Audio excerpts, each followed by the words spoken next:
ಇನ್ನು ರಾಮನಗರ ಶಾಸಕರಾದಂಥ ಇಕ್ಬಾಲ್ ಹುಸೇನ್ ಅವರು ಕೂಡ ಹಿಂದೆ ಸರಿಲಿಲ್ಲ. ಅವರು ಕೂಡ ಮಾತನಾಡಿದರು. ಗವರ್ನರ್ ತಮ್ಮ ಹುದ್ದೆಯ ಬಗ್ಗೆ ಗೌರವ ಇಟ್ಕೊಳ್ಳಿ, ಕೇಂದ್ರ ಸರ್ಕಾರದ ಗುಲಾಮಗಿರಿ ಕೆಲಸ ಮಾಡಬೇಡಿ.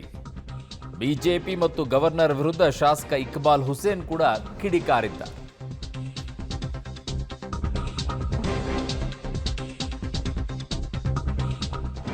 ಕೇಂದ್ರ ಸರ್ಕಾರದ ಗುಲಾಮಗಿರಿ ಕೆಲಸ ಮಾಡಬೇಡಿ ಅಂತ ಗವರ್ನರ್ ಬಗ್ಗೆ ಮಾತನಾಡಿದರೆ, ಗವರ್ನರ್ ತಮ್ಮ ಹುದ್ದೆಯ ಬಗ್ಗೆ ಗೌರವ ಇಟ್ಕೊಂಡು ಮಾತನಾಡಿ ಅಂತ ಬಿಜೆಪಿ ಮತ್ತು ಗವರ್ನರ್ ವಿರುದ್ಧ ಶಾಸಕ ಇಕ್ಬಾಲ್ ಹುಸೇನ್ ಕಿಡಿಕಾರಿರೋ ರೀತಿ ಇದು.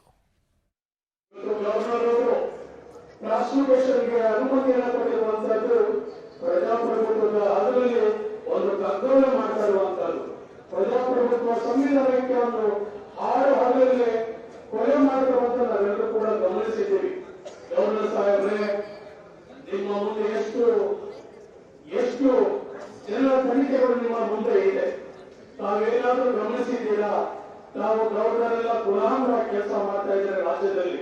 ನೀವು ಸಂವಿಧಾನ ರಕ್ಷಣೆ ಮಾಡುವಂತ ಸ್ಥಾನವನ್ನು ಇವತ್ತು ಸಂವಿಧಾನವನ್ನ ಇವತ್ತು ಕೂಡ ಕೊಳ್ಳುವಂತ ಕೆಲಸ ತಾವೆಲ್ಲರೂ ಕೂಡ ಮಾಡ್ತಾ ಇದ್ದೀರಿ. ಇವತ್ತು ತಾವು ಗವರ್ನರ್, ನಿಮಗೆ ಆದಂತಹ ಒಂದು ಜವಾಬ್ದಾರಿ ಇದೆ, ನಿಮಗೆ ಆದಂತಹ ಒಂದು ಸ್ಥಾನ ಇದೆ. ತಾವು ಈ ರಾಜ್ಯದ ಸಂವಿಧಾನದ ರಕ್ಷಣೆಯನ್ನು ಮಾಡುವಂತ ಕೆಲಸ ತಾವು ಮಾಡಬೇಕಾಯಿತು. ನಿಮ್ಮ ಮುಂದೆ ಶಶಿಕಲಾ ಜೊಲ್ಲೆ ಅವರ ಒಂದು ಹಗರಣ ನಿಮ್ಮ ಮುಂದೆ ಇದೆ, ಲಂಚದ ಹಗರಣ ಒಂದು ಆರೋಪ ನಿಮ್ಮ ಮುಂದೆ ಇದೆ. ನೀವು ಅದಕ್ಕೆ ಪ್ರಾಸಿಕ್ಯೂಷನ್ ಕೊಡ್ತಾ ಇಲ್ಲ. ನಿಮ್ಮ ಮುಂದೆ